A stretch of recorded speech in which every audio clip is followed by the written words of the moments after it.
शं वरुणः शन्नो भवत्पर्यमा शन्न इन्द्रो बृहस्पतिः शन्नो विष्णुरुक्रमः ॐ शान्ति शान्ति शान्तिः।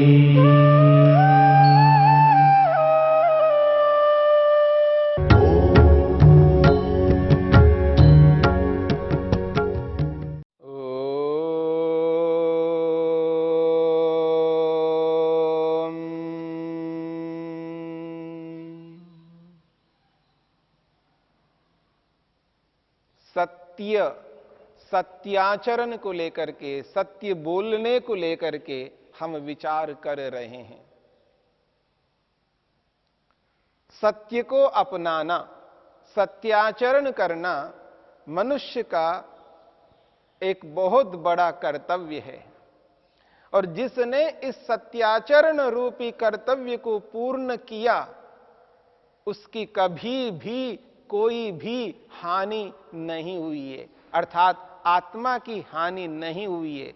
आत्मा का जो सर्वोत्कृष्ट प्रयोजन है, अपवर्ग को प्राप्त करना, भोग को पूरा करके अपवर्ग को प्राप्त करना, मुक्ति को प्राप्त करना, ऐसा कोई आज तक नहीं हुआ जिसने सत्याचरण किया और वो अपने प्रयोजन रूपी अंतिम अपवर्ग को, लक्ष्य को पाया नहीं हो। इसलिए तो महर्षि ने कहा है, सत्येन लभ्य, सत्य से ही प्राप्त किया जाता है, असत्य से कभी प्राप्त नहीं होता। हां, असत्य से भौतिक पदार्थ प्राप्त हो सकते हैं, मकान मिल सकता है, जमीन मिल सकती है, कपड़े मिल सकते हैं, भोजन मिल सकता है, आने जाने के साधन मिल सकते हैं, रोटी कपड़ा और मकान ये सब प्राप्त हो सकते हैं, लेकिन आत्मतृप्ति नहीं प्राप्त हो सकती, आत्मतृप्ति नहीं मिल सकती, आत्मसंतोष नहीं मिल सकता, आत्म स्वातंत्र्य की प्राप्ति नहीं हो सकती, आत्मनिर्भयता की प्राप्ति नहीं हो सकती। वो तो केवल केवल केवल सत्य से ही हो सकता है।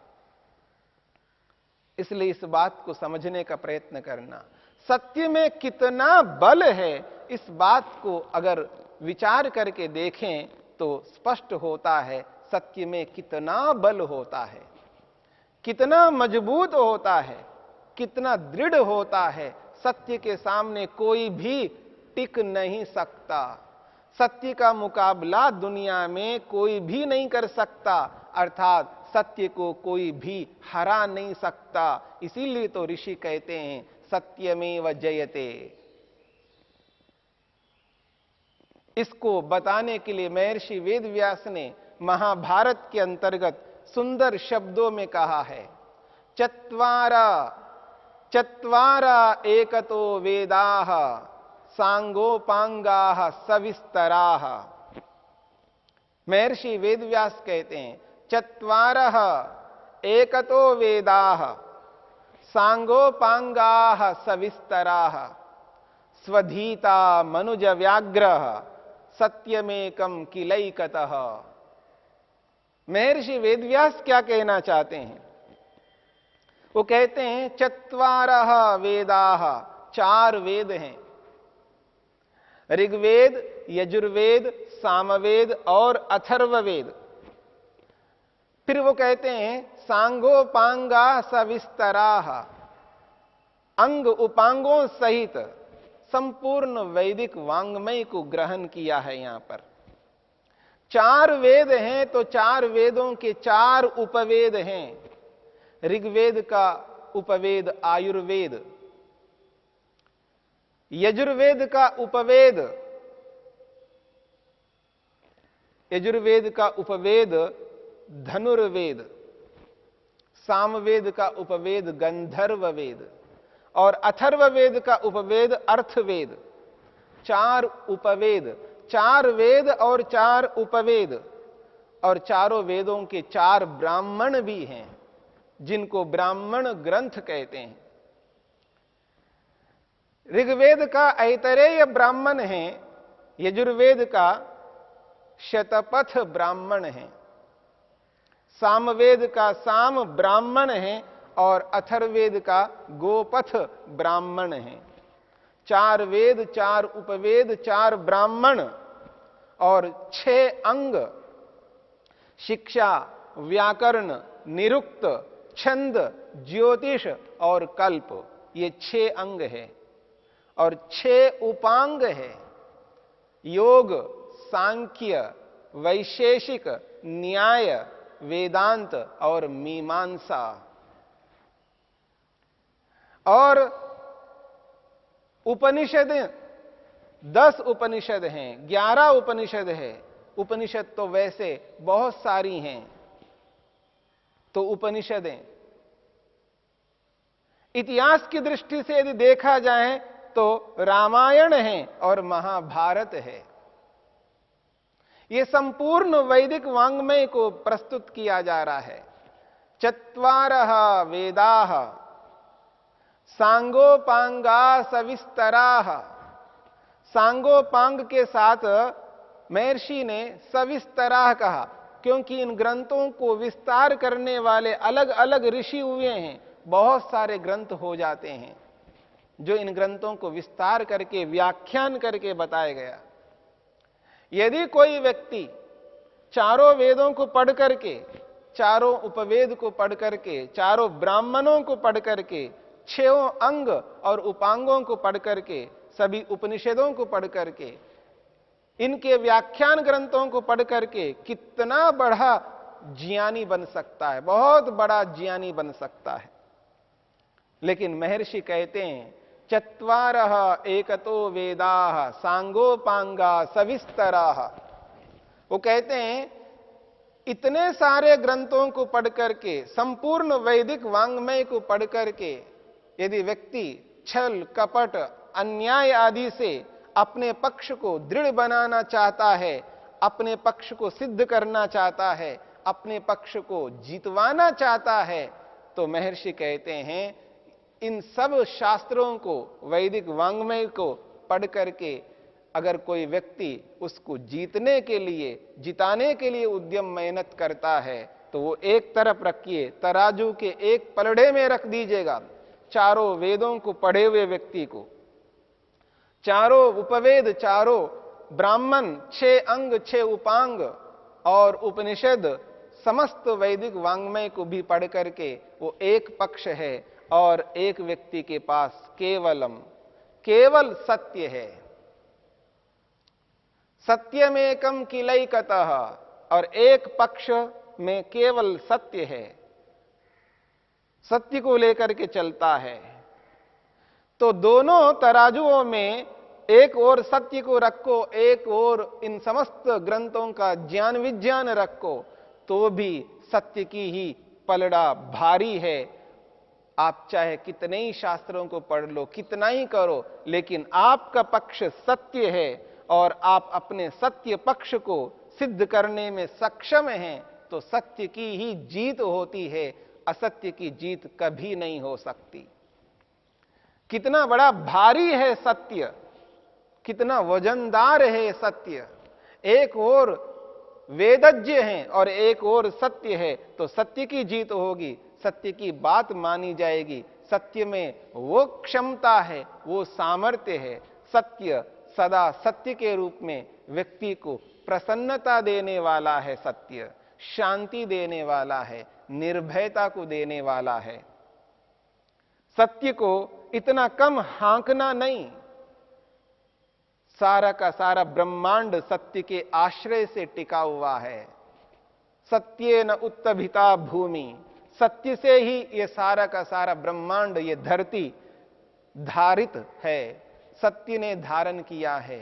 एक दिन के लिए यदि सत्य को हटा दिया जाए तो उछल पुछल हो जाएगा, अराजकता फैल जाएगी। आज संसार चल रहा है, सत्य के आश्रय से चल रहा है, बिना सत्य के संसार नहीं चल सकता।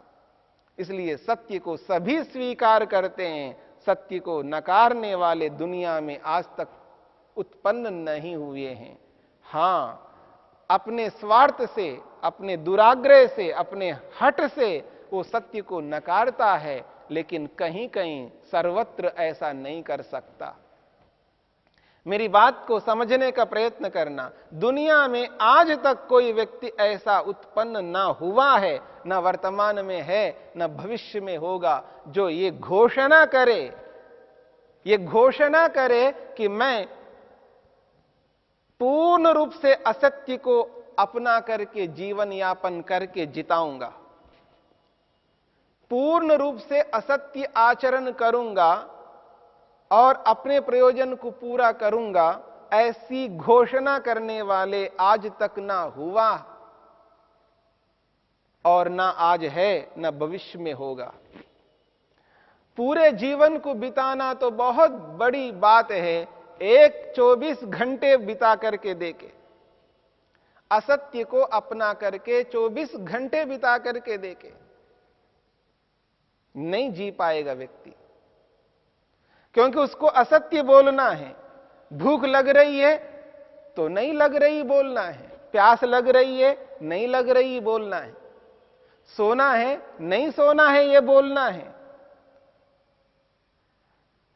हमेशा हर क्रिया के विपरीत बोलना है, असत्य आचरण बोलना है।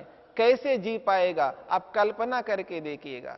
जो व्यक्ति ये मानता है कि असत्य के बिना काम नहीं चल सकता, चला करके दिखाइएगा, असत्य से 24 घंटे चला करके दिखाइएगा, एक सप्ताह चला करके दिखाइएगा, एक महीना चला करके दिखाइएगा, एक साल चला करके दिखाइएगा, नहीं चला पाओगे।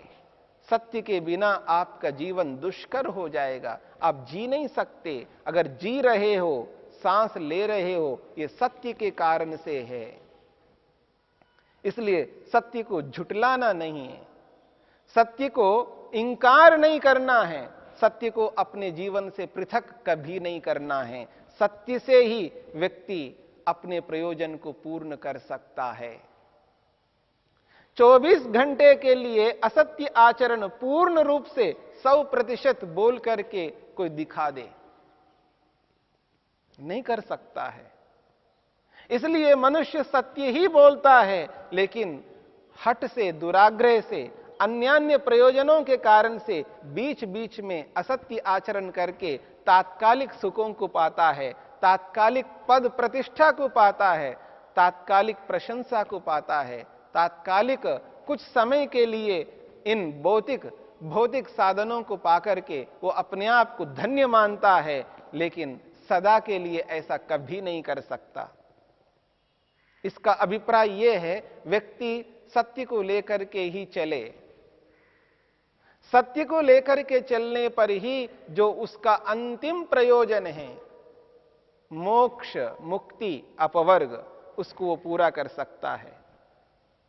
झूठ बोल करके, अवसरवादी बन करके आज तक इतिहास में आप देख सकते हैं, कोई भी व्यक्ति इस अपवर्ग को, मोक्ष को प्राप्त नहीं किया। न वर्तमान में कोई कर रहा है, न भविष्य में कर सकता है। और अनेक बार कुछ लोग ये कहा करते हैं कि कहीं कहीं तो असत्य बोलना चाहिए, और किसी के भले के लिए असत्य बोलना वो असत्य नहीं कहा जाता। उसको ऐसा लगता है उसकी भले के लिए तो तुमने सत्य का उल्लंघन किया है, लेकिन और उससे संबंधित कितने लोग हैं, कितने प्राणी हैं जिनको दुख मिलता है, कष्ट मिलता है। यानी स्वार्थी बन करके, एक समुदाय को ध्यान में रख करके, एक परिवार को ध्यान में रख करके, समुदाय विशेष को ध्यान में रख करके, संगठन विशेष को ध्यान में रख करके, किसी न किसी एक पक्ष को ध्यान में रख करके असत्य आचरण करके उसकी भला तो आपने किया है, लेकिन दूसरे संगठन, दूसरे समुदाय, दूसरे प्राणी बहुत हैं जिनको आप दुख पहुंचा रहे हैं। ये व्यक्ति को समझ में नहीं आता है। संकुचित दिमाग को लेकर के नहीं चलना है, प्राणी मात्र को ध्यान में रख करके चलना है। प्राणी मात्र को ध्यान में रख करके यदि हम सत्याचरण करते हैं तो समझ लेना है, किसी को हम दुखी नहीं करेंगे, किसी को दुख नहीं देंगे, क्योंकि वहां न्याय है। यदि न्यायपूर्वक किसी को दुख मिल रहा है तो वो अनिवार्य है, उसको मिलना ही चाहिए, क्योंकि उसको उसके कर्मों का फल मिल रहा है। इसलिए ये दंड का जो विधान है, दंड से व्यक्ति को दुख ही मिलता है, दंड से कभी सुख नहीं मिल सकता। तो एक प्रकार से मानो दंड ही दुख है, दंड ही दुख है। तो सत्याचरण से, यथार्थता से, न्यायपूर्वक यदि किसी को दुख मिल रहा है, हमारे सत्याचरण से, हमारे न्याय से यदि किसी को कष्ट हो रहा है, तो वो कष्ट वास्तव में उनको जो मिल रहा है वो उचित मिल रहा है, उसको, उसके उस दुख को उसे स्वीकार करना चाहिए। उस दुख को वह व्यक्ति स्वीकार करे और उसको स्वीकार करके सत्य को स्वीकार करे और आगे के लिए दुखों से बचे। यदि ऐसा नहीं करते हैं, किसी एक व्यक्ति के लिए, किसी एक समुदाय के लिए, किसी एक वर्ग के लिए, किसी एक समाज के लिए यदि हम असत्य आचरण करते हैं, तो उससे भिन्न व्यक्ति, उससे भिन्न समुदाय के लोग, उससे भिन्न समाज के लोग जो बहुत है, उसके अतिरिक्त न जाने कितने प्राणी हैं, उन सबको हम दुख दे रहे हैं और वो दुख अन्यायपूर्वक दे रहे हैं। इसलिए किसी को सुख देने की इच्छा से, किसी को सुखी बनाने की इच्छा से, उसके प्रयोजन को, तात्कालिक भौतिक प्रयोजन को पूरा करने की इच्छा से अगर हम उसके साथ असत्य आचरण करके उसको भौतिक साधनों को तो दिला देंगे, लेकिन उसकी आत्मा को प्रसन्न, शांति, निर्भयता, स्वातंत्रता को प्रदान नहीं करेंगे। और उस असत्य के कारण से जो अन्यों को जो दुख मिला, कष्ट मिला, पीड़ा मिली, और वो अन्यायपूर्वक उनको वो सब मिले हैं, तो समझ लेना है ये बुद्धिमत्ता नहीं है। एक ओर एक व्यक्ति को सुख देते हुए दूसरी ओर और आप दुख दे रहे हैं। कई बार ऐसा भी लगता है कि इस असत्य से किसी को कोई हानि नहीं हो रही है, ऐसा व्यक्ति को लगता है। भौतिक हानि ना हो ये हो सकता है, लेकिन आत्मा की हानि तो अवश्य होगी, क्योंकि परमपिता परमेश्वर न्याय करने वाला है, उसको अपवर्ग मोक्ष देने वाले हैं। तो इस दृष्टिकोण से, ईश्वरीय दृष्टिकोण से, ईश्वर को ध्यान में रखते हुए, आत्मा को ध्यान में रखते हुए यदि हम विचार करेंगे तो निश्चित बात है वहां पर आप यही पाएंगे, हानि तो होगी। कोई ऐसा असत्य आचरण नहीं है, कोई ऐसा असत्य नहीं है जिससे हानि ना हो, और कोई ऐसा सत्य आचरण नहीं है जिससे लाभ ना हो। सत्य से सदा लाभ होता है। हां, भौतिक हानि हो सकती है, पर आत्मा की हानि कभी नहीं हो सकती है। और असत्य से सदा हानि होगी। हां, भौतिक हानि ना हो, लेकिन आत्मा की हानि अवश्य हो सकती है। इसलिए सत्य को समझ करके सत्य को अपनाना ही मनुष्य की मनुष्यता है, और मनुष्यपन इसी में है। इसलिए सत्य को सत्य के रूप में स्वीकार करते हुए सदा सत्य को जिताना है। सत्यमेव जयते न अनृतम सत्येन पंथा विततो देवयानः।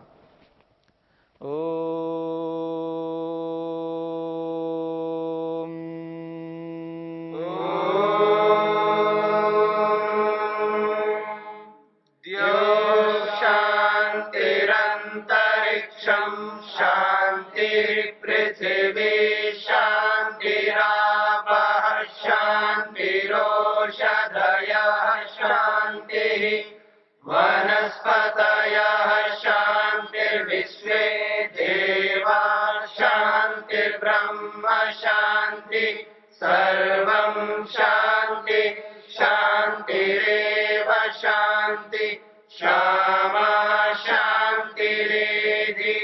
ओम शांति शांति शांति।